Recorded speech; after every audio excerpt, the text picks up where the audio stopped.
पूर्णमिदं पूर्णात् पूर्णमुदच्यते पूर्णस्य पूर्णमादाय पूर्णमेवावशिष्यते।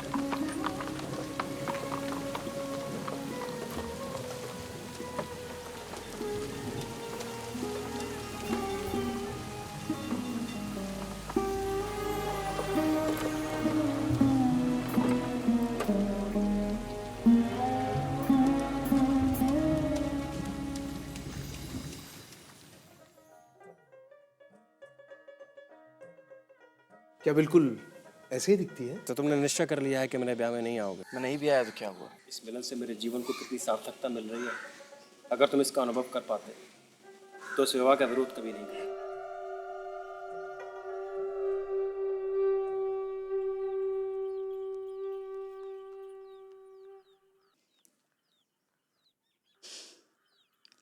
मौसी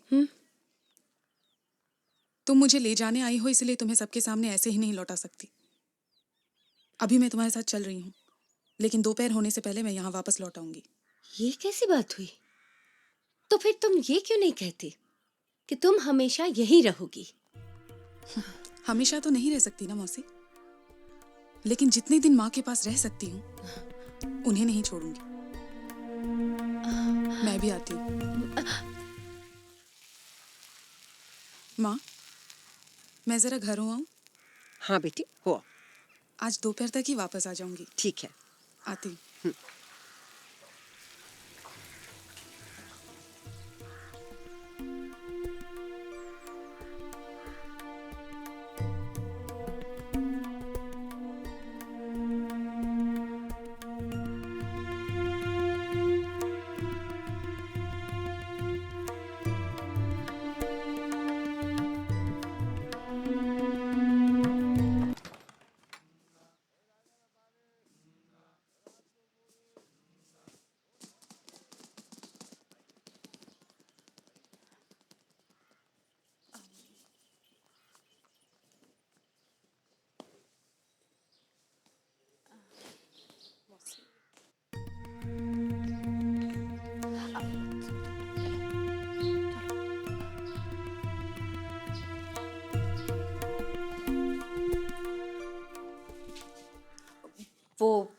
वो कैलाश मेरा देवर आज ही आ पहुंचा।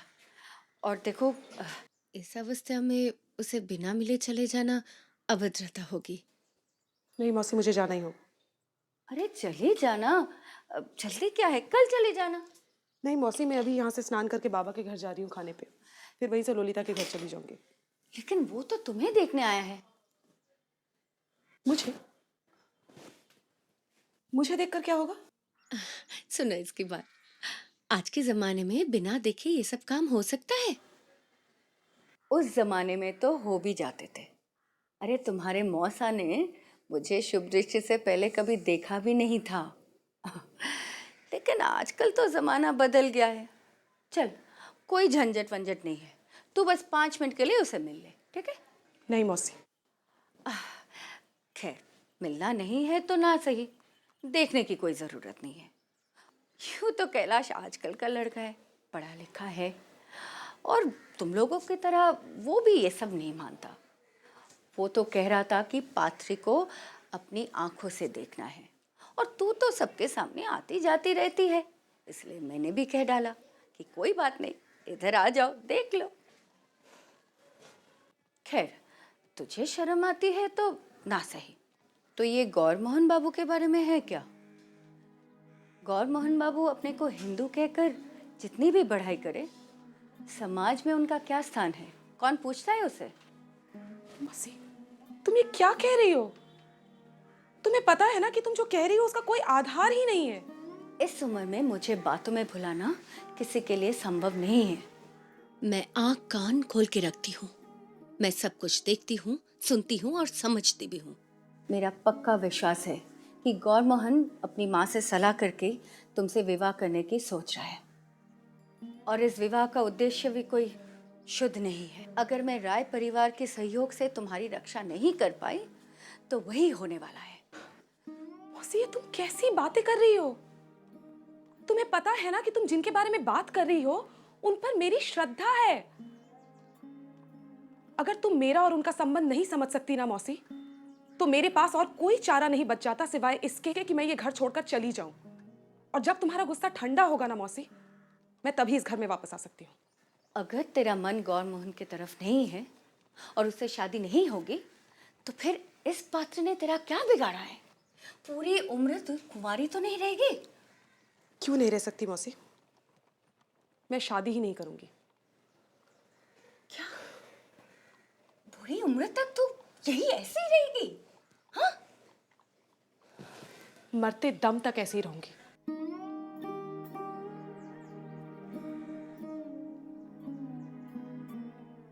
गौरमोहन बाबू को अपने लिए प्रायश्चित करने की कोई ज़रूरत नहीं है। ज़रूरत देश के लिए, मॉरल इफेक्ट के लिए। लेकिन ये प्रायश्चित शहर से इतना दूर क्यों हो रहा है? इस कारण आपको नहीं लगता कि लोगों का इतने महान कार्य पर ध्यान उतना नहीं जाएगा जितना कि जाना चाहिए? देखिए, गौरमोहन बाबू गंगा जी के किनारे एक बड़ा यज्ञ करके वेद मंत्रों के पाठ के साथ प्राचीन भारतवर्ष का आह्वान करेंगे, जो सारे जगत का गुरु रहा है, और गंगा स्नान करके पवित्र होकर उसी गुरु से नवजीवन की दीक्षा लेंगे। गौरमोहन बाबू को मॉरल इफेक्ट की बिल्कुल चिंता नहीं है। आपका नाम अविनाश मुखोपाध्याय? जी, धन्यवाद। जैसे हमारा देश अपने अपने दुष्कर्मों के फल से विदेशियों को बंदीगृह में दुख भोग रहा है, वैसे ही गौरमोहन बाबू ने भी अपने जीवन में स्वेच्छा से कारावास दुख स्वीकार किया है। इस प्रकार जिसने अपने देश का दुख अपने कंधों पर ओट लिया, वैसे ही देश के अनाचार का प्रायश्चित भी वो स्वयं कर रहे हैं। इसलिए हे देश के भाइयों, भारत के 25 करोड़ प्रायश्चित समारोह कब है? परसों रोज। आपका बेटा गौरमोहन तो बिल्कुल आपके योग्य निकला, जो इतनी धूमधाम से प्रायश्चित कर रहा है, और आपके इन पवित्र पदचिन्हों पर चलकर ही वो एक दिन आप ही की तरह सिद्ध पुरुष बनेगा। बहुत तमाशा हो गया। गौरमोहन बाबू, बाहर कुछ संवाददाता आए हैं, आपसे बात करना चाहते हैं। कह दो मैं घर पर नहीं हूँ। वो आपके प्रायश्चित समारोह के बारे में कुछ चर्चा करना चाहते हैं। सारे देश में चर्चा होने के कारण प्रायश्चित की पवित्रता तो पहले ही भंग हो चुकी है। अब तो ये एक अपवित्र व्यापार मात्र बन के रह गया है। काल की प्रवृत्ति है ऐसी। बाबा, ठीक है। थोड़ी देर पहले मैं तुम्हारे कमरे में गया था, तुम वहां नहीं थे। हम लोग प्रायश्चित समारोह का आयोजन करने गए थे। प्रायश्चित?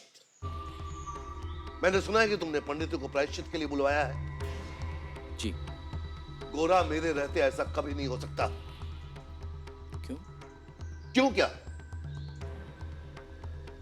पहले भी मैंने तुम्हें एक दिन कहा था कि तुम ये प्रायश्चित नहीं कर सकते। जी आपने कहा था, लेकिन आपने कोई कारण नहीं बताया था। कारण बताना मैं आवश्यक नहीं समझता। हम तुम्हारे बड़े हैं, हमारी बातें तुम्हें मान्य होनी चाहिए, और हमारी अनुमति के बाहर इस तरह के शास्त्रीय कर्म करने का कोई विधान नहीं है। तुम्हें पता है, ऐसे प्रायश्चित के लिए पितरों का श्राद्ध करना पड़ता है। उसमें क्या कठिनाई है? है, कठिनाई है, बहुत कठिनाई है, और ये सब मैं होने नहीं दूंगा। किंतु बाबा, ये मेरा निजी मामला है। मैंने ये आयोजन अपनी शुचिता के लिए किया है। आप क्यों व्यर्थ बहस करके इससे कष्ट पाते हैं? गोरा, बेकार में मुझसे बहस मत किया करो, और ये सब बातें बहस की नहीं है।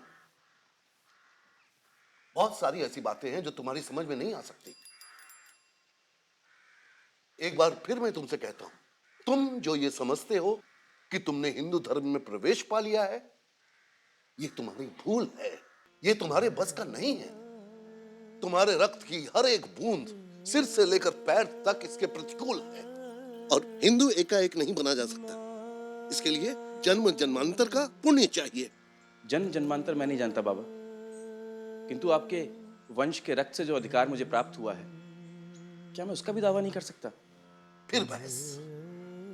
मेरे सामने मेरी बातों का खंडन करते तुम्हें संकोच नहीं होता और अपने आप को हिंदू कहते हो? आखिर ये विलायती बना जाएगा कहां? देखो गोरा, मैंने जो कह दिया, ये सब अब बंद करो बस। तो बाबा फिर तो मैं शोषीमुखी के विवाह में सबके साथ बैठकर पंगत भी नहीं खा सकता। तो इसमें बुराई क्या है?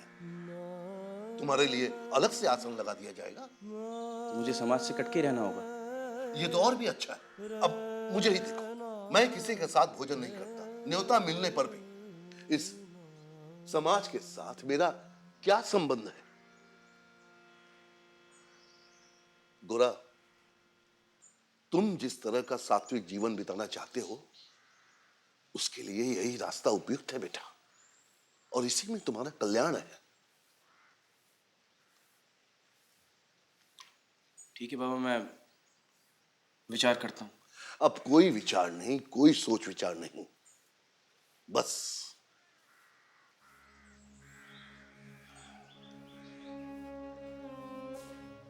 अविनाश जी। ये जो गोरा को लेकर तुम लोग नाचना चाह रहे हो ना, ये सही नहीं है। ये आप क्या कह रहे हैं? आपके गौरमोहन बाबू तो हम सबको नचाते हैं, बल्कि वो तो खुद बहुत कम नाचते हैं। और वैसे भी गौरमोहन बाबू आपके पद चिन्हों पर चलने का प्रयास कर रहे हैं, इसमें बुरा क्या है? आप क्यों नहीं मना कर रहे हैं? तुम भी गोरा की तरह तर्क वितर्क करना सीख गए हो। बिना सोचे समझे गोरा का अनुसरण मत करो, अपनी बुद्धि से काम लो। और ये जो प्रायश्चित के बारे में सोच रहे हो ना, ये प्रायश्चित वायश्चित कुछ नहीं होने वाला। इसमें मेरी राय बिल्कुल नहीं है। ये बंद करो और अभी के अभी। तो ठीक है महाशय, आपकी राय नहीं है तो नहीं होगा, लेकिन सारा आयोजन हो चुका है, निमंत्रण पत्र भी बांटे जा चुके हैं। प्रायश्चित आरंभ होने में अब और समय नहीं है। हाँ, प्रायश्चित ना हो इसके लिए एक उपाय किया जा सकता है। उस दिन गौरमोहन बाबू खुद वहां न जाए, हम सब लोग जाकर प्रायश्चित कर लें। देश के लोगों में पाप की कोई कमी नहीं है। आज्ञा दीजिए।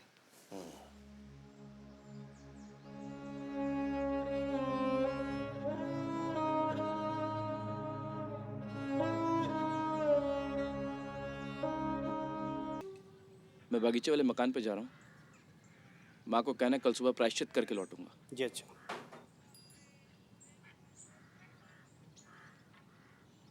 प्रणाम। प्रणाम। कैसे हो बेटा? जी ठीक हूँ, किंतु मैं अभी जल्दी में था। माँ भी नहीं है, अगर आपको माँ से कुछ काम था तो। नहीं नहीं, मैं तो तुमसे ही मिलने आई हूँ।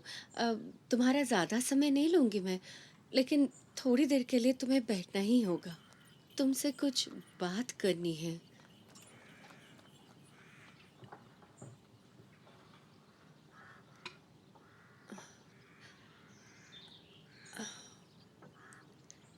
तुम्हारी शिक्षा से सुचरिता का बहुत भला हुआ। उसे लेकर मुझे बहुत चिंता होती थी, लेकिन उसे सही रास्ते पर लाकर तुमने मुझ पर कितना बड़ा उपकार किया, ये कहने के लिए मेरे पास शब्द ही नहीं है। भगवान तुम्हें राज राजेश्वर बनाए, लक्ष्मी जैसी बहू मिले और तुम्हारा घर धन संपत्ति संतान से एकदम भर जाए।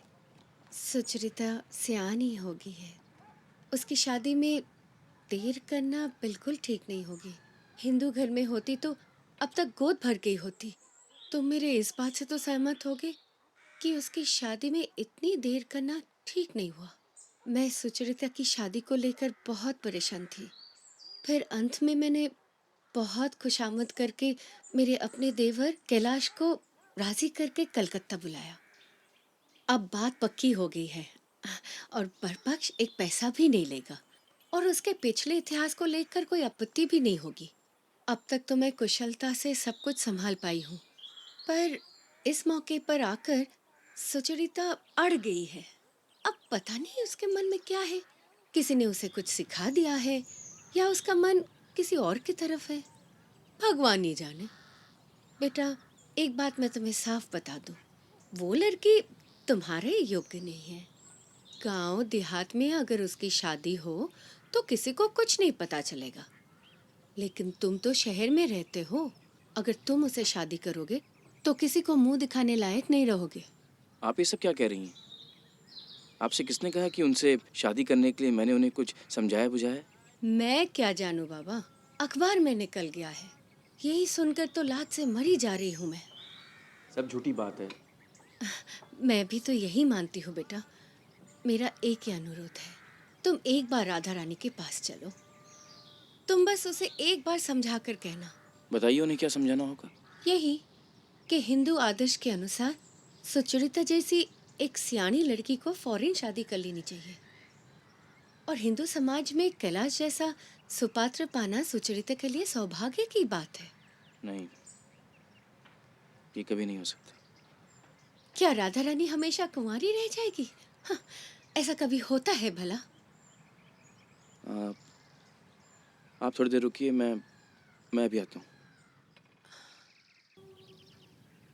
बाबा? बाबा नहीं है, कहाँ गए? बाहर गए।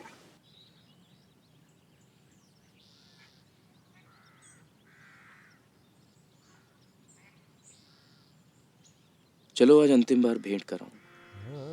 कल तुम्हारा प्रायश्चित है, उसके बाद से तुम तपस्वी हो। आज की रात भर का ही समय है, उसमें भी केवल थोड़े से क्षणों के लिए। उसमें कोई अपराध नहीं होगा, हो भी तो कल सब भस्म हो जाएगा। बाबा जो इतने जोर से मुझे प्रायश्चित करने से रोक रहे हैं, उनके निषेध का क्या कोई मूल्य नहीं है? वो किसी तरह जान गए हैं कि मैं अंतर के भीतर ब्राह्मण नहीं हूं, तपस्वी नहीं हूं। इसीलिए उन्होंने इतने जोर से मुझे मना किया।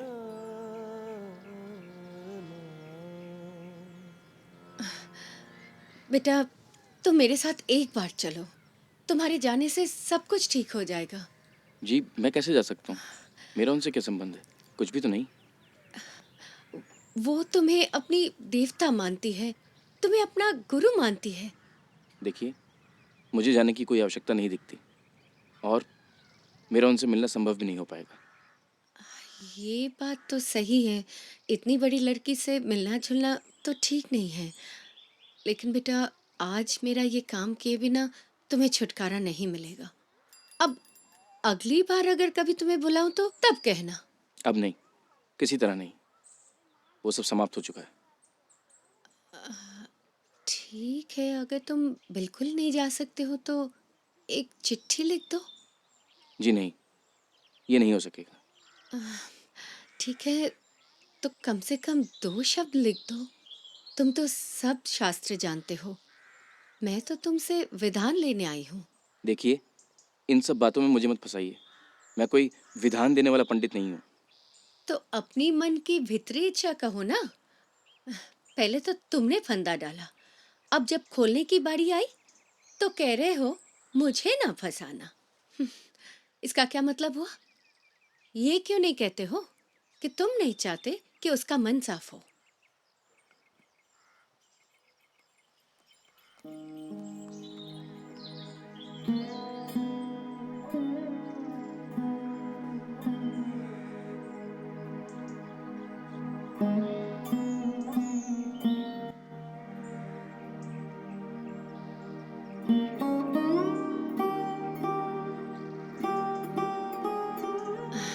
अगर इसके साथ साथ वो मेरे कैलाश के बारे में 2 शब्द लिख देते तो बहुत अच्छा होता। जी, मैं उन्हें जानता नहीं हूँ, इसलिए कुछ लिख नहीं पाऊंगा। कोई बात नहीं। धन्यवाद। प्रणाम। जीते रहो।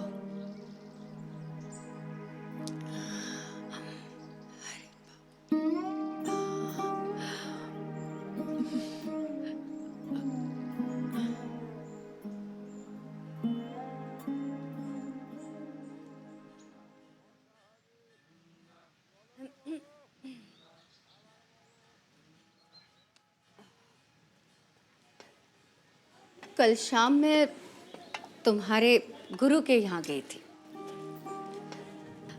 डरो मत राधा रानी, मैं झगड़ा करने नहीं गई थी, अकेली थी। बस सोचा जाकर अच्छी अच्छी बातें सुन लूं। बस यूं ही बातें होते होते तुम्हारी बात आ गई तो उन्होंने भी ये कहा कि उनकी भी यही राय है। कोई भी लड़की ज्यादा दिन कुंवारी रहे ये अच्छी बात नहीं है। शास्त्रों के अनुसार ये अधर्म है। ये सब तो साहबों के यहाँ होता है, हिंदू घरों में नहीं होता। तो फिर मैंने अपनी देवर कैलाश के बारे में उन्हें पूरी बात बता दी। उन्हें तो तुम अपना गुरु मानती हो, उनकी बात तो तुम जरूर सुनोगी। वैसे मैंने उनसे कहा कि तुम जाकर उसे समझाते क्यों नहीं। मेरी बात तो वो कुछ नहीं सुनती, लेकिन उसने कहा कि नहीं, अब उससे मिलना मेरे लिए ठीक नहीं होगा। हिंदू समाज में ये ठीक नहीं है। तो फिर मैंने कहा अब क्या उपाय किया जाए। तब उन्होंने अपनी हाथों से ये चिट्ठी लिखकर दी है, तुम खुद ही देख लो।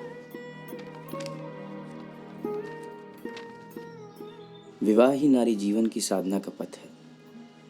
गृह धर्म ही उसका मुख्य धर्म है। विवाह इच्छा पूरी करने के लिए नहीं, कल्याण साधना के लिए है। गृहस्थी में सुख हो अथवा दुख, पूरे मन से उसे धारण करती हुई नारी सती साध्वी रहकर धर्म को घर में मूर्तिमान किए रहे, यही उसका व्रत है।